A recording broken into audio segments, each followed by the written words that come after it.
Mungu wetu,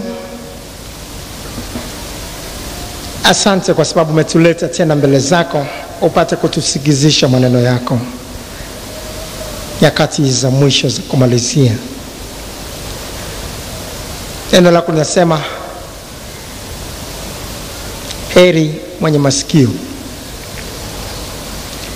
na tena mwenye masikio na asikie haya ambayo Roho ayaambia makanisa. Roho Mtakatifu, tuko mbele zako tukihitaji kusikia yale ambayo unatuambia nyakati za mwisho. Mpe kila mmoja wetu kufahamu nyakati tulizo nazo, na zaidi sana mpe kila mmoja wetu kujiandaa vema ili uwepo kwetu hapa duniani kupata kuwa na faida ya milele. Roho Mtakatifu, yafafanue haya ndani ya mioyo yetu, yatafsiri haya ndani ya mioyo yetu, hata akapate kutufanya kwa wakiroho zaidi nyakati za mwisho, kwa sababu mwanariadha anapokuwa anakimbia, wakati wa kumalizia ni wa muhimu zaidi kuliko wa kuanza. Wako wengi walioanza vizuri lakini wakashindwa kumalizia vizuri. Tupe kumalizia kwa nguvu zaidi ili tuwe miongoni mwa washindao, hata tupate kukaa na Yesu mawinguni mbinguni milele na milele, katika jina la Yesu. Asante Mungu mwema kwa sababu tumetega masikio. Tuambie sasa, sema na watumishi wako tunasikia, katika jina la Yesu. Amen. Vizuri sana. Leo tunaanza mfululizo wa matukio ya mfululizo wa masomo yanayohusiana na matukio ya mwisho wa dunia.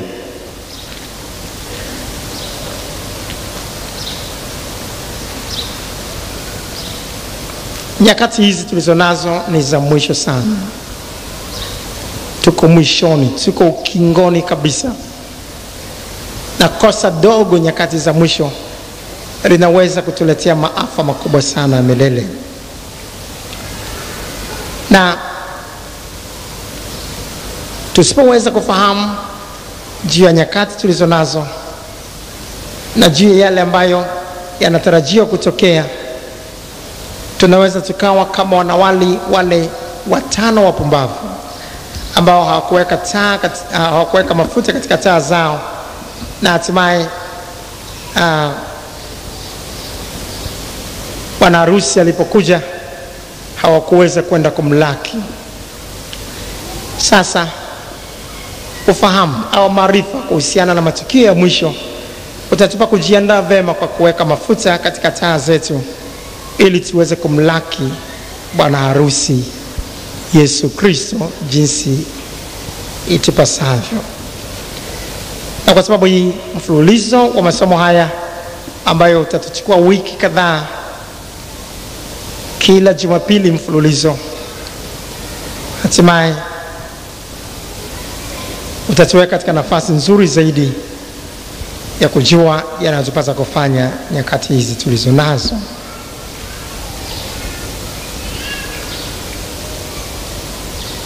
Sasa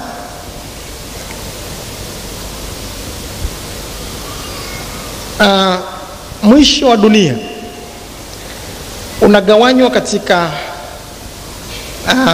matukio kadha wa kadha mfululizo. Na tangu tukio la kwanza ambalo tunajifunza leo, tukio la kwanza hili linazungumziwa kwamba ni mwisho wa dunia, na matukio kadha wa kadha yatafuata baada ya tukio hili kule juu mawinguni hapa duniani, na yatakwenda kwa mfululizo na kwa mpangilio wake, na hatimaye mwisho wa miisho yote unaitwa hivyo. Mwisho wa miisho yote, hii dunia tulio nayo kunjwa kama karatasi, na itafumuliwa pamoja na sayari zote tunazoziona, jua tulilonalo, mwezi, sayari mbalimbali zote zitakunjwa na kufumuliwa na kuchoma moto na kuteketezwa kabisa, na kutatokea mlipuko mkubwa sana sana ambao utaharibu na kuteketeza kila kitu tunachokiona katika sayari mbalimbali. Kama katika jua,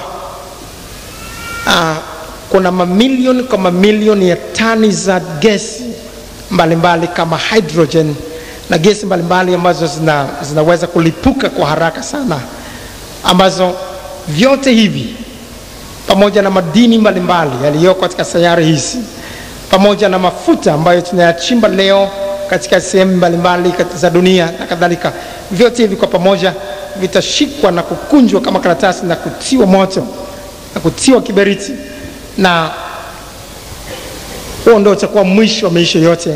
Alafu zitaumbwa mbingu ambazo kutatokea uumbaji wa mbingu mpya na nchi mpya. Haya tunayozungumza juu ya kufumuliwa kwa vitu vyote tunayaona katika waraka wa pili wa Petro. Waraka wa pili wa Petro sura ile ya 3 mstari wa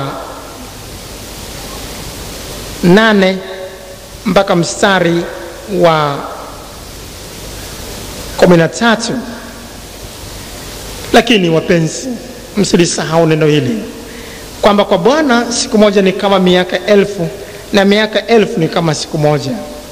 Bwana hakawii kuitimiza ahadi yake kama wengine wanavyokudhani kukawia, bali huvumilia kwenu, maana hapendi mtu yeyote apotee, bali wote wafikirie toba. Lakini siku ya Bwana itakuja kama mwivi. Katika siku hiyo mbingu zitatoweka kwa mshindo mkuu, na viumbe vya asili vitaunguzwa. Viumbe vya asili vitaunguzwa na kufumuliwa, na nchi na kazi zilizomo ndani yake zitateketea. Basi kwa kuwa vitu hivi vyote vitafumuliwa hivyo, imewapasa ninyi kuwa watu wa tabia gani katika mwenendo mtakatifu na utauwa, mkitazamia hata ije siku ile ya Mungu na kuhimiza, ambayo katika hiyo mbingu zitafumuliwa zikiungua, na viumbe vya asili vitateketea na kuyeyuka. Lakini kama ilivyo ahadi yake, tunatazamia mbingu mpya na nchi mpya, ambayo haki yakaa ndani yake. Dunia hii na sayari vyote vitafumuliwa mwisho wa misho yote. Hata mbingu za sasa ambazo wanakaa watakatifu Paulo na mitume wengine na malaika wengine na Mungu mwenyewe Baba, Mwana na Roho Mtakatifu, mbingu hizi vile vile zote zitaharibiwa, kwa sababu hazifai tena. Zimekuwa zikitunza rekodi ya wenye dhambi, rekodi mbalimbali za matendo ya kila mmoja zinatunzwa mbinguni kwa sasa. Matendo mema, rekodi ya matendo mema, rekodi ya matendo maovu, rekodi zote za kila mtu zinatunzwa kule juu mbinguni kwa sasa. Kutokana na rekodi hizo kutunzwa katika mbingu ya sasa, mbingu hizo zitakuwa zinaonekana tayari si safi tena, si nzuri tena, hazifai kuweza kukaa katika mbingu hizo milele na milele. Na kwa sababu hiyo, hizo mbingu za sasa na dunia hii ya sasa au nchi ya sasa, vyote hivyo kwa pamoja vitafumuliwa na kuweza kuharibiwa kabisa. Halafu Mungu kwa muda mfupi sana ataumba tena mbingu mpya na nchi mpya, na hapo itakuwa mwisho wa maisha yote. Katika Ufunuo Yohana sura 21, Ufunuo Yohana sura 21 tunasoma kuanzia mstari wa 1.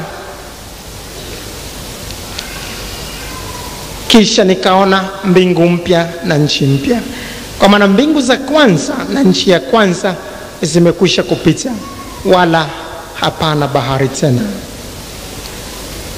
Kisha nikaona mbingu mpya na nchi mpya.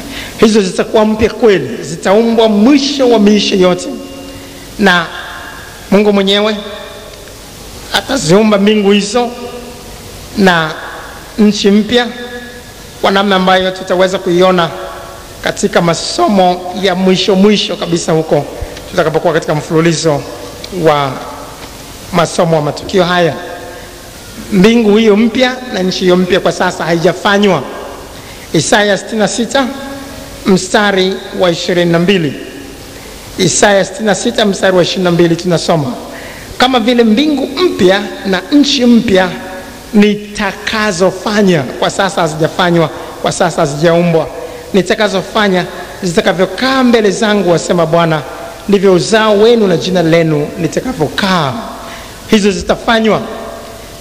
Na katika mfululizo wa masomo haya ambayo mwisho kabisa matukio haya tutajifunza somo mbingu mpya na nchi mpya. Baada ya wiki kadhaa tutakuwa tumepita katika mambo mengi mfululizo tukijifunza masomo mbalimbali, vita vya Armageddon ambavyo vinakuja mbeleni huko, kuja kwa Yesu Kristo na watakatifu wake wakiwa wamepanda farasi weupe na kutua kwenye mlima wa Mizeituni, pale ambapo Yesu Kristo alitokea kwenye mlima huo pale alipokuwa anawaga wanafunzi wake na kuchukuliwa na wingu lililompokea kwenda mbinguni, na vita vya Gogu na Magogu ambavyo vitakuja baadaye, utawala wa Kristo miaka 1000 duniani, na mambo mengi kadhaa ambayo tutajifunza hapa katikati ambayo tutaendea kwa mpangilio wake. Ufufuo wa wafu, inakuwaje mtu akifa namna hii, atakapokuja kufufuliwa na kufufuliwa namna gani? Kule jehanamu ya moto kukoje? Kuna tofauti gani kati ya jehanamu ya moto na ziwa la moto? Tutajifunza mambo mengi sana mfululizo, na awaye yote ambaye atahudhuria tangu mwanzo mpaka mwisho atakuwa na ufahamu mkubwa ambao utamjengea kiu na shauku ya kuwa miongoni mwa hao watakaokaa katika mbingu mpya. Bwana ampe kila mmoja wetu basi kufuatilia masomo haya tangu mwanzo kwa bidii, tukija kila Jumapili katika jina la Yesu. Pema, sasa somo letu la kwanza leo katika mfululizo wa masomo haya ni kunyakuliwa kwa kanisa. Kunyakuliwa kwa kanisa. Tutajifunza somo hili kwa kuligawa katika vipengele 6. Kwanza, dalili za mwisho wa dunia. Pili, maana ya kanisa. 3, kunyakuliwa kwa kanisa. 4, mifano ya kibiblia iliyokuwa kivuli cha kunyakuliwa kwa kanisa. 5, jinsi kunyakuliwa kwa kanisa kutakavyokuwa. 6, sifa za wale watakaonyakuliwa. Kipengele cha kwanza sasa, dalili za mwisho wa dunia. Kama wanafunzi wa Biblia tutaweza kuona dalili za mwisho wa dunia zikiwa zimetajwa katika maandiko mengi katika Biblia zetu. Maandiko yafuatayo ni mfano wa maandiko hayo. Mathayo sura 24 mstari wa 3 mpaka 14. Timotheo wa kwanza sura ya 4 mstari wa 1 mpaka wa 5. Timotheo wa pili sura ya 3 mstari wa 1 mpaka wa 5. Ufunuo Yohana sura 22 mstari wa 6 mpaka wa 7, alafu mstari wa 10 mpaka 12. Mathayo 24 tutaangalia mistari michache hapa. Tuwezi kusoma mistari yote hiyo ili kukomboa wakati. Kuanzia mstari wa 3. Hata alipokuwa ameketi katika mlima wa Mizeituni, wanafunzi wake wakamwendea kwa faragha wakisema, tuambie, mambo haya yatakuwa lini? Nayo ni nini dalili ya kuja kwako na ya mwisho wa dunia? Yesu akajibu akawaambia, angalieni mtu asiwadanganye, kwa sababu wengi watakuja kwa jina langu wakisema mimi ni Kristo, nao watadanganya wengi. Nanyi mtasikia habari za vita na matetesi ya vita. Angalieni msitishwe, maana hayo hayana budi kutukia, lakini ule mwisho bado.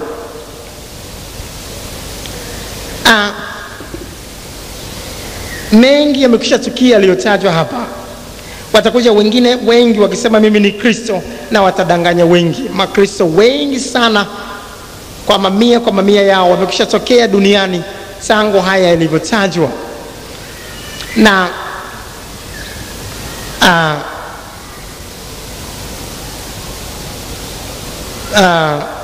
wamekuja kwa sura mbalimbali kwa sababu ni makristo wa uongo, na imedhihirika waziwazi hawa hawakuwa makristo wa kweli. Wako waliojitokeza na kusema wao ni Kristo. Nchi nyingi za jirani zinazotuzunguka kama Zambia, Jamhuri ya Demokrasia ya Kongo, Kenya na nchi nyingine zinazozunguka, wamekuwepo watu ambao wamejitokeza na kusema wao ni Kristo. Hata sio siku nyingi zilizopita kumekuwa na mtu wa namna hiyo alijitokeza kule Sumbawanga hapa katika nchi yetu, naye akijitaja kwamba yeye ni Kristo. na wamekuwepo makristo wa uongo wa namna hiyo wengi katika dunia nzima kulitimiza jambo hilo. Sehemu kama nchi moja jirani hapa mbele, watu walijiandaa vizuri sana kumpokea huyo Kristo atakayezaliwa, na ikatajwa kwa unabii kwamba atazaliwa mtoto ambaye ni Kristo, na Kristo hatakuwa mweupe kama huyo aliyezaliwa Mashariki ya Kati, lakini yeye atakuwa Kristo Mwafrika. Na watu wakajiandaa maelfu kwa maelfu, na wakapiga kambi mahali ili kumngojea huyo ambaye atazaliwa. Na ilitajwa atazaliwa Kristo wa kiume hivyo, lakini atakuwa Mwafrika. Na madaktari wengi wakamwangalia yule mama ambaye alitajwa kumzaa huyo Kristo, na wakasubiri mpaka dakika ya mwisho wakiwa wanataka sasa kuanza kumsujudia kwa namna ya kipekee huyo Kristo. Lakini kwa mshangao, alipokuja kuzaliwa alikuwa mtoto wa kike, na hali ikawa nzito, kambi ile ikasambaratika kwa namna ya kipekee sana. Sehemu nyingi mbalimbali matukio ya namna hiyo yamekuwa yakitokea miaka mingi namna hiyo, na wengine wamekuwepo na kuaminiwa, na wengine hata kuwapoteza wengi sana. Mengi yametokea ya namna hiyo. Wengi watatokea kwamba ni makristo na kuwadanganya wengi. Nanyi mtasikia habari za vita na matetezo ya vita. Angalieni msitishwe, maana hayo hayana budi kutukia, lakini ule mwisho bado. Vita vya kila namna vimeonekana, vita vikuu vya kwanza, vita vikuu vya pili, vita vya kila namna ambavyo vimeweza kuharibu sehemu nyingi mbalimbali kwa mabomu ya atomic na kadhalika. Lakini hayo yote yanatajwa kwamba ule mwisho ulikuwa bado hasa, lakini hayo ni dalili tu. Na yote hayo tumeyaona, vita vya kila namna tumeviona. Kwa maana taifa litaondoka kupigana na taifa, na ufalme kupigana na ufalme. Taifa linalotajwa hapa sio kama taifa la Tanzania, lakini taifa kama Tanzania linatajwa kama ni ufalme. Nyakati hizo zaidi walifahamu ufalme zaidi. Sasa ufalme kupigana na ufalme ni nchi kupigana na nchi, lakini taifa kupigana na taifa ni vita vya wenyewe kwa wenyewe, vita vya kikabila ndani ya nchi moja, ndio vinaitwa taifa kupigana na taifa. Watoto mapacha waliokuwepo ndani ya tumbo la mama mmoja nyakati za mwanzo wanatajwa kwamba ni mataifa mawili. Angalia Mwanzo sura ile ya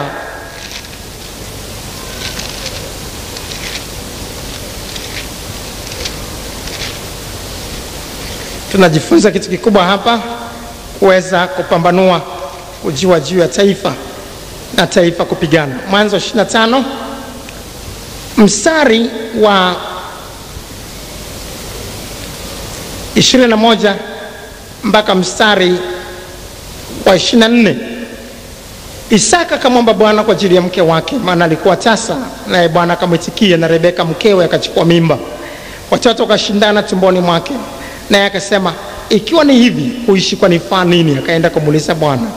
Bwana akamwambia, mataifa yamo tumboni mwako. Tuseme wote, mataifa mawili yamo tumboni mwako, na kabila mbili za watu watafarakana tangu tumboni mwako. Kabila moja litakuwa hodari kuliko la pili, na mkubwa atamtumikia mdogo. Siku zake za kuzaa zilipotimia, tazama, mapacha walikuwa tumboni mwake. Mataifa mawili, watu waliozaliwa hapa Yakobo na Esau wanaitwa mataifa mawili, na mataifa hayo yanatajwa kwamba ni makabila mawili. Kwa hiyo taifa kupigana na taifa inazungumzia vita vya kikabila, vita vya wenyewe kwa wenyewe. Na nyakati za mwisho tumeshuhudia vita vya wenyewe kwa wenyewe kwa namna ya kutisha sana, hasa katika bara la Afrika. Tumeona vita vya Wahutu na Warwanda, Wahutu na Watusi katika nchi zile za Rwanda na Burundi, kwa miaka mingi zikiwa zimeua watu malaki kwa malaki, ndugu wa tumbo moja, watu wa ufalme mmoja, watu wa nchi moja, watu walio ndugu wakipigana wao kwa wao na kuumizana sana. vita vya wenyewe kwa wenyewe kule Ethiopia na Eritrea, vita vya wenyewe kwa wenyewe kule Liberia, vita vya wenyewe kwa wenyewe katika sehemu mbalimbali, nchi mbalimbali katika dunia, vimeonekana kwa namna ya kipekee sana sana katika karne hii inayokusha kuliko wakati mwingine uliopita. Vyote hivi vimekuwa ni dalili ya mwisho wa dunia, taifa kupigana na taifa na ufalme kupigana na ufalme. Kutakuwa na njaa. Tumeona njaa za kila namna. Njaa ya Ethiopia hapa imekuwepo, njaa ya ajabu sana, watu wakikimbilia hata mjusi ili waweze kupata chakula, na hata mjusi wa kutafuna amekuwa hapatikani. Kumekuwa na njaa ya namna ya ajabu sana ambayo hajaweza kutokea katika karne hii, na matetemeko ya nchi mahali, matetemeko mengi tumeyasikia. Hayo yote ndio mwanzo wa utungu. Wakati watu wasaliti ninyi mpate dhiki, nao watawaua, nanyi mtakuwa watu wa kuchukiwa na mataifa yote kwa ajili ya jina langu. Ndipo atakapojikwaa na watasalitiana na kuchukiana, na manabii wengi wa uongo watatokea na kudanganya wengi. Na kwa sababu ya kuongezeka maasi, upendo wa wengi utapoa, lakini mwenye kuvumilia hata mwisho ndiye atakayeokoka. Tena habari njema ya ufalme itahubiriwa katika ulimwengu wote kwa ushuhuda kwa mataifa yote, hapo ndipo ule mwisho utakapokuja. Maandiko hayo tukisoma utaweza kuona katika Timotheo wa pili sura ile ya 3 mpaka mstari wa kwanza mpaka wa 5. Timotheo wa kwanza 4 mstari wa kwanza mpaka wa 5. Ukisoma hapo utaona juu ya nyakati za mwisho, kwa nyakati za hatari. Watakuwepo watu ambao ni watukanaji, watu ambao hawawajali watu wa kwao, watu wasio na adabu, watu wasiowapenda wa kwao namna hiyo wanatajwa. Watu ambao watawazuia watu wasioe, watawazuia watu wasile vyakula fulani. Mambo yote yametokea nyakati za mwisho. Tabia za kila namna kwa watoto wasiowajali wazazi wao, wasiowaheshimu wazazi wao, zinazotajwa katika sura hizo za Timotheo zimeonekana kwa dhahiri katikati yetu. Na hayo yote yalikuwa ni mwanzo wa utungu. Lakini kwa wakati huu tulionao, nataka tuchukue muda zaidi kuweza kuangalia mambo fulani ambayo ni ya msingi nyakati za mwisho kabisa kabla ya kunyakuliwa kwa kanisa. Dalili za mwisho kabisa. Moja kati ya dalili za mwisho kabisa kabla ya kunyakuliwa kwa kanisa ni kutokea magonjwa ya kuambukiza yasiyokuwa na dawa au tiba. Katika Mathayo 24 mstari wa 7, kwa bahati mbaya wale waliotafsiri Biblia zetu za Kiswahili walikosa neno fulani hapa kuliweka ambalo linapotosha kidogo maana kutoka katika tafsiri halisi ya Kiyunani, lugha ambayo imeleta Agano Jipya kwetu katika asili yake. Katika Mathayo 24 mstari wa 7 utaweza kuona anasema, kwa maana taifa litaondoka kupigana na taifa na ufalme kupigana na ufalme, kutakuwa na njaa.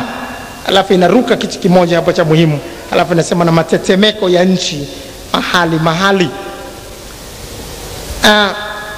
Biblia King James Version na Biblia Kiingereza ya tafsiri inayoitwa King James Version imeweza kuliweka neno hilo vizuri, na utaweza kuona hapo sehemu hiyo inasema and there shall be famines and pestilences. Neno hilo pestilences ni la muhimu ambalo limeachwa katika Biblia zetu za Kiswahili. Pestilences maana yake magonjwa ya kuambukiza yenye uwezo wa kuua kwa haraka, yasiyoweza kuwa na tiba au dawa. Magonjwa namna hii yatakuwa mengi nyakati za mwisho, na watu watafanya utafiti wa kila namna kutafuta dawa za namna hiyo, na itakuwa vigumu kupata dawa. Na magonjwa hayo yana lengo la kuwafanya watu waliokuwa mbali kumtafuta Mungu kuliko mwanzo, kuacha kutumia akili tu na maarifa ya kisayansi ambayo mengi yamewapotosha watu na kumsahau Mungu wao. Na baada ya kukwama kila mahali, pesa wanazo lakini wanakufa, hiki na kile wanakufa. Sasa watakumbuka maneno ya Yesu aliyesema, niangalieni mimi mkaokolewe. Kama jinsi ambavyo wana wa Israeli jangwani walipokuwa wanateswa na nyoka za moto na kuuawa, walipolazimika kuangalia nyoka wa shaba aliyekuwa ametundikwa juu ya mti, na nyoka wa shaba alikuwa anasimama kwa niaba ya Kristo Yesu ambaye hatimaye alitundikwa msalabani. Na pestilences au magonjwa haya ya kuambukiza yasiyokuwa na dawa nyakati hizi tulizo nazo ni pamoja na ukimwi, ugonjwa wa usasa ambao umetanda kila mahali, na utafiti umefanyika kwa miaka nenda miaka rudi, miaka zaidi ya 10 ugonjwa umekuwa unaendelea kufanywa utafiti na wataalamu, lakini kila dawa inayojitokeza inaonekana si dawa, si kitu, si chochote, si mali kitu, na watu wataliwa tu, lakini bado wataendelea kufa. Ni mwisho wa dunia. Jambo jingine ambalo linatajwa hapa ambalo tunataka kuliangalia kwa msisitizo wake, ambalo ni dalili kubwa sana ya mwisho, na hii sio dalili ya utungu, lakini ni dalili kabisa ya ukingoni kabisa, ni injili au habari njema ya ufalme wa Mungu kuhubiriwa kwa mataifa yote. Mathayo 24 mstari wa 14. Tena habari njema ya ufalme itahubiriwa katika ulimwengu wote kwa ushuhuda kwa mataifa yote, hapo ndipo ule mwisho utakapokuja. Mataifa yote yatahubiriwa injili ili injili ipate kwa ushuhuda kwao. Hapo tukiona hayo tujue ule mwisho unakuja. Sasa madhehebu yote yanahubiri injili kwa pamoja kwa namna ya ajabu sana ya kukutanishwa na Roho Mtakatifu bila namna yote ya kupingana. Yamepatana kwa pamoja katika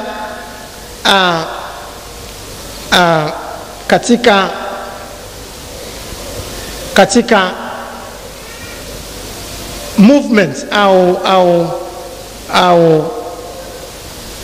shirika linaloitwa AD 2000 and Beyond Movement. AD 2000 and Beyond Movement. AD 2000 and Beyond Movement ambalo linaongozwa na raia mmoja wa nchi moja wapo kule Amerika Kusini anaitwa Louis Bush. Shirika hili limeweza kuunganisha madhehebu yote yanayohubiri injili katika dunia nzima na vyombo mbalimbali vyote vinavyohubiri injili, radio, television, viwanda mbalimbali vikubwa vya uchapaji, wafanyabiashara wakubwa sana, mamilionea wa Kikristo, watu wa kila namna, ngazi mbalimbali za huduma mbalimbali, wanaochapisha Biblia na kutafsiri Biblia katika lugha mbalimbali duniani, watu wanaotengeneza filamu zinazopelekwa huko na kule kwa ajili ya mahubiri ya injili, watu wanaofanya kila namna ya kuweza kupeleka injili huko na kule, watengenezaji wa kompyuta, wataalamu mbalimbali ambao wamekuwa mstari wa mbele katika uanzishaji wa mawasiliano ya kimataifa kama internet na kadhalika, wataalamu wakubwa wa sayansi wakubwa sana duniani, wote wamejumuishwa pamoja na wahubiri wakubwa. Watu kama Billy Graham, mwinjilisti mkubwa kule Marekani, ni miongoni mwa hao ambao ni wenye viti katika shirika hilo, pamoja na wahubiri wengi sana ambao muda wetu usingetutosha kuwataja kama Dr. David Yong Cho ambaye ni mchungaji wa kanisa lilo kubwa kuliko makanisa yote duniani lililoko kule Seoul, Korea. Wote hao wako katika shirika hili, na madhehebu yote yanahubiri injili yameungamanishwa kwa namna moja ama nyingine, na wote kwa pamoja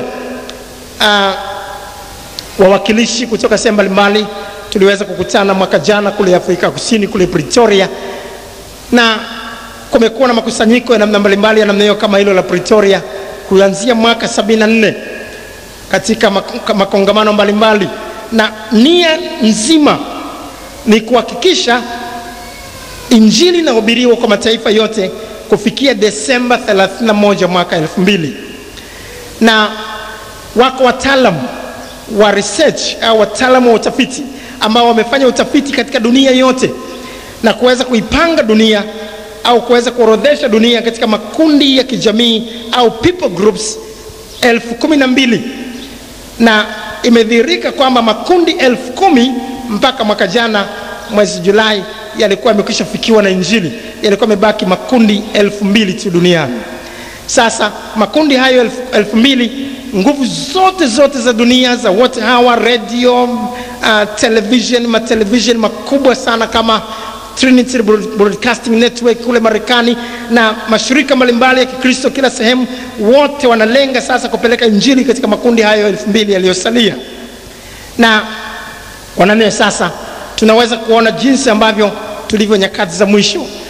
Lengo tulipatana kule Afrika Kusini kwamba baada tu ya Christmas wote tena kwa pamoja tutakutana Yerusalemu, na tutakutana katika mji ule kwenda kumwambia Yesu. Yesu alitoa agizo hilo pale Yerusalemu, akasema, enendeni ulimwenguni mote mkahubiri injili kwa kila kiumbe, mkawafanye mataifa yote kuwa wanafunzi, mkiwabatiza kwa jina la Baba na Mwana na Roho Mtakatifu, na kuwafundisha kuyashika yote niliyowaamuru.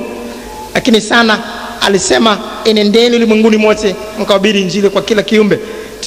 Tutakutanika mahali pale kumweleza Kristo Yesu kwamba kazi uliyotutuma tumeimaliza. Watu wamepata nafasi ya kusikia injili, na kama mtu hakutaka kuikubali ameacha tu mwenyewe. Alikuwa na nafasi ya kuipata injili katika internet, alikuwa na nafasi ya kuipata injili katika television, alikuwa na nafasi ya kuipata injili katika radio. Kila mahali kulikuwa na nafasi ya watu hawa kufikiwa na injili, na kama mtu hakutaka kuikubali au kuisikia, imekuwa ni yeye mwenyewe tu, lakini imekuwa ni ushuhuda kwake na hawezi kuwa na lolote la kuzungumza. Baada tu ya Christmas ya mwaka 2000 sasa kutakuwa na mkutano mkubwa hapo Yerusalemu wa watumishi mbalimbali wa Mungu duniani na wawakilishi wote wa mashirika mbalimbali yanayopeleka injili katika dunia kwa namna moja ama nyingine, kwenda kumwambia Kristo Yesu, kazi uliyotutuma tumeimaliza. Na mkutano huo utakuwa unaitwa Jesus Celebration. Sasa tunapoyaona yote hayo 2000 Desemba, tuko mbele tu hapa miaka michache iliyosalia, na tunapoona hayo kwamba kuna juhudi na bidii yote na hiyo, tunajua ule mwisho uko karibu sana. Biblia haisemi kwamba mwisho utakuwa mwaka 2000, mwisho utakuwa 2001, hatupati tarehe hiyo kamili, lakini tutakapoyaona haya sasa, anasema hatuna budi kuwa na hekima. Katika Mathayo sura ile ya 16 mstari wa 3, Mathayo 16 mstari wa 3, tunajifunza kwamba kama kuna maana yake halisi hapo ni kama kuna mawingu, tunajua mvua kubwa inakuja, tunaweza kujiandaa hata kuanua nguo zetu na kuziweka pembeni. Sasa kwa msingi huo sasa lazima tujue tunapoyaona haya ni kama dalili ya mvua, na kama tumeanika nje nguo tutazianua tukijua mvua inakuja. Lazima tuwe tayari kwa msingi wa kujiandaa tukijua mwisho ule unakuja. Dalili nyingine ambayo inatajwa katika Ufunuo Yohana sura 22 mstari wa 11, inatajwa hapo kwamba wachafu watazidi kuwa wachafu na watakatifu watazidi kutakaswa.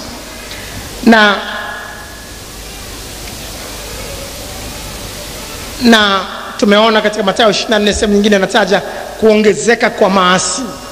Maasi yataongezeka, na katika Ufunuo hapo inasema wachafu watazidi kuwa wachafu.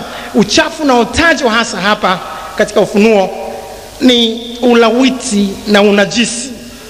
Ulawiti na unajisi kwa namna ile ya Sodoma na Gomora vitaongezeka kwa namna ya kutisha sana, kuonyesha kwamba ni dalili ya mwisho. Unakumbuka wakati wa unajisi na ulawiti wa namna ya kutisha Sodoma, ndipo moto uliposhuka na kiberiti na kuteketeza wale wote waliokalia nchi ya Sodoma na Gomora. Na sasa nyakati hizi tumesikia ripoti nyingi za kutisha za ulawiti, watu wakiwalawiti watoto wenye miezi michache tu, miezi miwili mitatu, watu wakifanya ubakaji wa watoto wadogo, watu wakiwabaka kama mama zao, watu wengine hata wakifanya unajisi na maiti, watu wengine wakifanya unajisi na kondoo, ng'ombe. Vitu vimekuwa vya kawaida sana kila mahali kuvisikia sasa, na kwa namna ya kutisha sana kuliko wakati mwingine wote. Ni wachafu watazidi kuwa wachafu. Yote haya ni dalili za mwisho, na tunapoona haya tujue kabisa ni wakati wa kujiandaa, maana sasa tunafikia wakati ambapo kanisa litanyakuliwa. Sasa hilo ndio litakuwa tukio la kwanza kutokea, kanisa kunyakuliwa. Kunyakuliwa kwa kanisa sasa, twende ndani zaidi tupate kuona ni nini hasa. Tupate kwanza ufafanuzi, tujue kanisa maana yake nini. Kanisa maana yake nini? Twende moja kwa moja sasa katika kipengele cha pili cha somo letu, maana ya kanisa. Neno kanisa linatokana na neno la asili la lugha ya Kiyunani linaloitwa eklesia, ambalo linamaanisha walioitwa na kutoka miongoni mwao. Na hapa hususan linafananishwa na wale wana wa Israeli walivyotoka katika utumwa wa Farao kule katika nchi ya Misri na kuanza kwenda Kanani kupitia jangwani. Walipokuwepo jangwani, wale wana wa Israeli waliotoka Misri waliitwa kanisa la jangwani, kama tunavyoweza kuona katika Matendo ya Mitume 7 mstari wa 38. Sasa kwa msingi huo, sasa kanisa leo ni wale watu wote ambao wametoka katika utumwa wa dhambi, maana Yesu alisema yeye atendaye dhambi ni mtumwa wa dhambi. Kama wale wana wa Israeli walivyomtumikia Farao, sasa watenda dhambi nao wanamtumikia Shetani, wanakuwa ni watumwa wa dhambi, watumwa wa Ibilisi kwa msingi huo. Na pale wanapookolewa, wanapotolewa miongoni mwa wenye dhambi na kuanza kuishi maisha yaliyo mbali na dhambi, sasa watu hao wanaitwa ni kanisa. Majina yao yameandikwa mbinguni, wamezaliwa mara ya pili, wamekuwa na viumbe vipya, maisha yao yamebadilika, ya kale yamepita, tazama maisha yao yamekuwa mapya. Hao wote sasa ambao majina yao yameandikwa mbinguni, wazaliwa wa kwanza, hawa wanaitwa kanisa. Kwa hiyo kanisa linalotajwa hapa sio dhehebu fulani, hapana. Waebrania sura ya 12 mstari wa 23 mpaka 24. Waebrania sura ya 12 mstari wa 23 mpaka 24 tunasoma: mkutano mkuu na kanisa la wazaliwa wa kwanza walioandikwa mbinguni. Wale watu wote ambao majina yao yamefutwa katika kitabu cha hukumu yakaandikwa katika kitabu cha uzima mbinguni. Maana Yesu alisema msifurahi tu kwa sababu pepo wanawatii, lakini furahini kwa sababu majina yenu yameandikwa mbinguni. Wote walioandikwa mbinguni majina yao namna hiyo wameokoka na kutoka katika utumwa wa dhambi, wote kwa pamoja bila kujali wanatoka dhehebu gani. Hawa wote katika dunia nzima wanaitwa kanisa. Sasa hilo ndio kanisa linalotajwa kwamba litanyakuliwa kama tukio la kwanza katika matukio ya mwisho ambayo hayako mbali sana nasi. Sasa tena pamoja, baada ya kufahamu maana ya kanisa, sasa katika kipengele cha tatu cha somo letu, kunyakuliwa kwa kanisa, hatuna budi kwanza kufahamu nini maana ya kunyakuliwa. Lakini kabla hapo, tuangalie Wathesalonike wa kwanza sura ya 4. Wathesalonike wa kwanza sura ya 4 mstari wa 17: kisha sisi tulio hai tuliosalia tutanyakuliwa pamoja nao katika mawingu, ili tumlaki Bwana hewani, na hivyo tutakuwa pamoja na Bwana milele. Basi farijieni kwa maneno hayo. Labda tuanze mstari ule wa 15, itakuwa vizuri: kwa kuwa tuwaambieni haya kwa neno la Bwana, kwamba sisi tulio hai tutakaosalia hata wakati wa kuja kwake Bwana, hakika hatutawatangulia wao waliokwisha kulala mauti. Kwa sababu Bwana mwenyewe atashuka kutoka mbinguni pamoja na mwaliko na sauti ya malaika mkuu na parapanda ya Mungu, na waliokufa katika Kristo watafufuliwa kwanza. Kisha sisi tulio hai tuliosalia tutanyakuliwa, neno hilo tutanyakuliwa, pamoja nao katika mawingu, ili tumlaki Bwana hewani, na hivyo tutakuwa pamoja na Bwana milele. Basi farijianeni kwa maneno hayo. Kunyakuliwa kunakotajwa hapa maana yake nini? Kunyakuliwa ni tendo la kuchukuliwa kwa kitu ghafla, kwa kasi kubwa, na kuondolewa pale kilipokuwa katika hali ya kuacha watu wamepigwa butwaa kwa jinsi wasivyoweza kukipata kitu hicho tena. Tunaweza kufananisha tendo hilo na tendo la mwewe kuvinyakua vifaranga vya kuku na mara moja kuvipaisha juu hewani kwa ghafla na kumwacha kuku huyo amepigwa butwaa na hana jinsi yoyote ya kufanya. Watoto wake wameshaondoka, hana hata jinsi ya kuwapata tena. Sasa kwa namna hii kutatokea kunyakuliwa kwa kanisa. Watu wote waliokolewa muda usio mrefu ujao watanyakuliwa, na muda mfupi umesalia, watanyakuliwa, watatolewa kwenye uso wa dunia hii, na wale watakuwa wamebaki watakuwa ni wenye dhambi tu watakaobaki hapa duniani.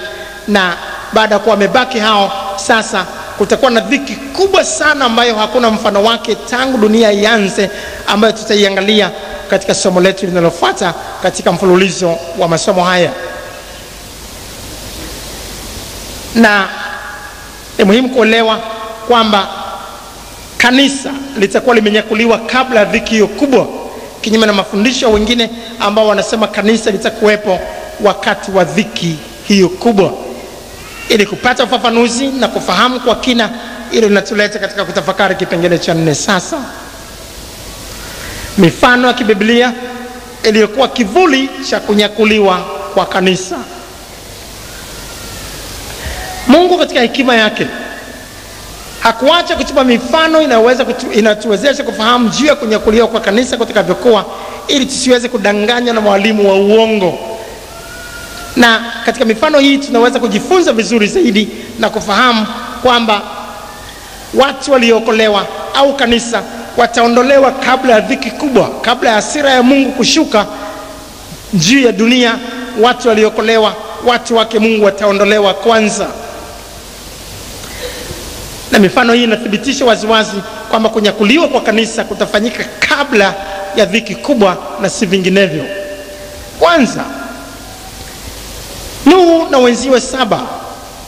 Katika Mwanzo sura ya 7 mstari wa 11 mpaka 18 tunaona walitolewa kwanza na kuwekwa safinani kabla ya gharika kumwagika juu ya wenye dhambi. Nuhu na wenzie 7 wanatajwa kuwa ni watu wenye haki, na hao walitolewa kwanza na kuingizwa kwenye safina. Na vivyo hivyo kanisa litaingizwa kwenye safina, litatolewa kwanza. Safina hiyo ni Yesu, litatolewa kwanza, litakuwa ndani ya Kristo na litatolewa kwanza kabla ya gharika kuja, ambayo dhiki kubwa inafananishwa na gharika itakayokuja. Kwa hiyo kanisa kama Nuhu na wenzie 7 litakuwa limeshatolewa kabla ya hiyo gharika, kabla ya dhiki kubwa. Pili, Lutu alishikwa mkono na kutolewa nje ya mji wa Sodoma na Gomora kabla ya Bwana kuleta uharibifu juu ya nchi. Katika Mwanzo 19 mstari wa 12 mpaka 16, alafu mstari wa 23 mpaka 24 tunaona hayo kwamba Lutu alishikwa kwa mkono wake, na wachache wenzie wakatolewa kwanza na kuwekwa mahali pa salama kabla ya kiberiti na moto kushuka juu ya Sodoma. Na dhiki kubwa ambayo itajaa mateso ya kila namna kama tutakavyoweza kuona katika somo lijalo, hiyo haitawahusu kanisa, haitawahusu watu waliokolewa, lakini kanisa litakuwa limetolewa kwanza na malaika, parapanda italia, malaika atapuliza tarumbeta kama tutakavyoweza kuona hapa mbeleni, na kanisa litanyakuliwa na kutolewa, na ndipo hiyo dhiki kubwa itashuka juu ya uso wa dunia. Na vile vile tunajifunza mfano wa 3. Kabla ya Bwana kuangamiza wana wa Kora, alihitaji kuona Musa na Haruni na wengine wasiokuwa waasi wametengwa mbali nao. Katika Hesabu 16 mstari wa 20 mpaka 21, mstari wa 23 mpaka 27, alafu mstari wa 31 mpaka 35, ukisoma kwa wakati wako hapo utaona watu ambao sio waasi walitengwa kwanza, alafu waasi wale wakaadhibiwa. Dhiki kubwa ni adhabu itakayoijilia uso wa dunia, na hiyo itakuja tu baada ya wale waasi kubakizwa na wale wasiokuwa waasi kutengwa mbali na hao wakati wa kunyakuliwa kwa kanisa. Na vile vile katika mfano katika jambo lingine tunajifunza kama Henoko na Elia walivyotwaliwa na kwenda mbinguni bila kufa, ndivyo watakatifu walio hai waliosalia watakaonyakuliwa bila kufa. Katika Mwanzo 5:24, Wafalme wa Pili sura ya 2 mstari wa 11 mpaka 12 tunaona jinsi Henoko na Elia walivyotwaliwa. Na kwa msingi huo sasa tutaweza kutwaliwa, si tulio hai tuliosalia, ambao tutaweza kufikia wakati wa kunyakuliwa kwa kanisa, tutaweza kutwaliwa na kuacha wenye dhambi hapa wakibaki katika masononeko kubwa na dhiki kubwa ambayo hakuna mfano wake, kwa mateso mazito sana ambayo tutaweza kuyaona katika somo linalofuata kama tulivyotangulia kufahamu. Sasa tuende katika kipengele cha 5 ambacho ni moyo wa somo letu, jinsi kunyakuliwa kwa kanisa kutakavyokuwa. Jinsi kunyakuliwa kwa kanisa kutakavyokuwa.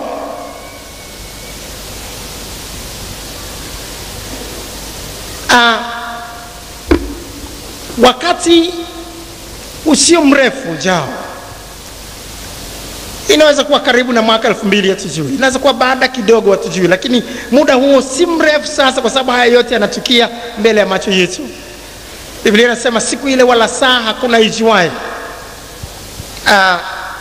Katika Mathayo 24 mstari wa 32 mpaka 33, hakuna ijuaye ile saa wala siku, lakini yeye ajaye anakuja hakika wala hatakawia, kama Waebrania 10 mstari wa 37 inavyotufundisha.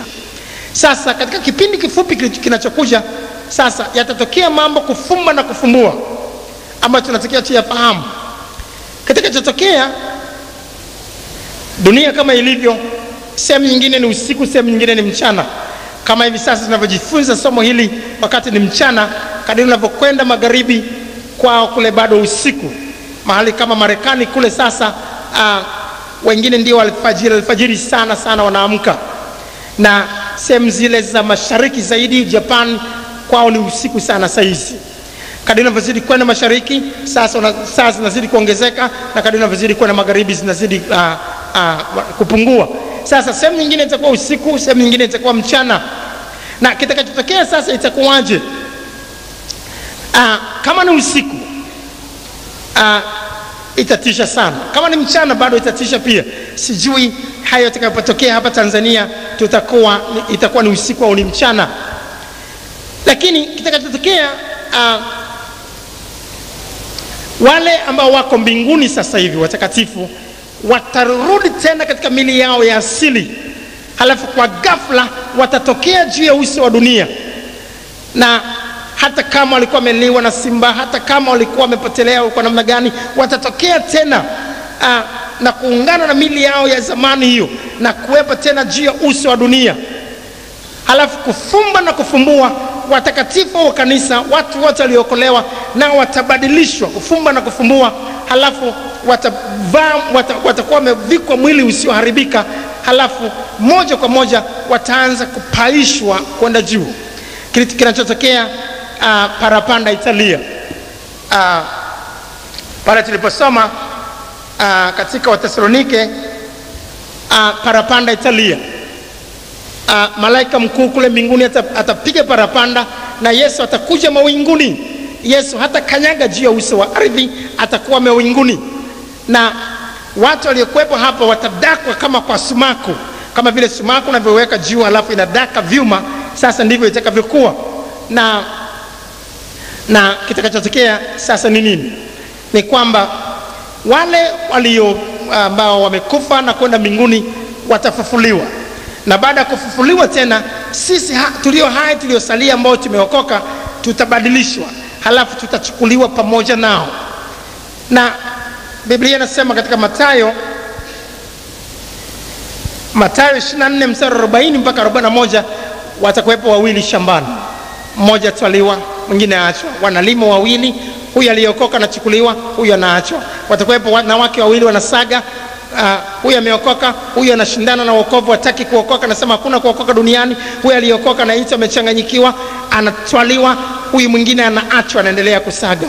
Watakuwepo watu kwenye mabasi, watu kwenye madaladala kama hivi, watu kwenye ndege, watu kwenye treni, watu kila mahali. Watu waliokoka wanachukuliwa, watu ambao hawajaokoka wanabaki katika mabasi.